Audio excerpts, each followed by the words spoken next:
Kumusta mga kaibigan, maligayang pagdating sa aking Point Channel. Ang tanong ng kasal kay Handy Ursul.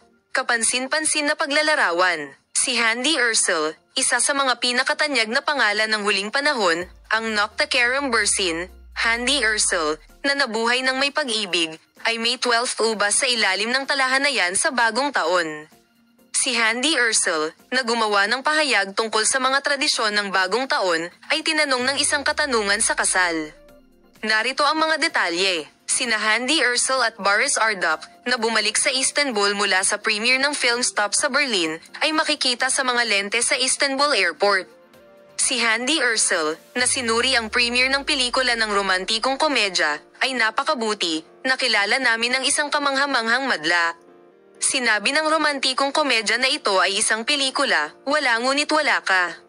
Ang magagandang manlalaro na nag-iwan ng mga hindi nasagot na mga katanungan tungkol sa pag-aasawa, sinira ko ang granada ng mga tradisyon ng bagong taon, kumain ako ng mga ubas, gumawa siya ng isang biro.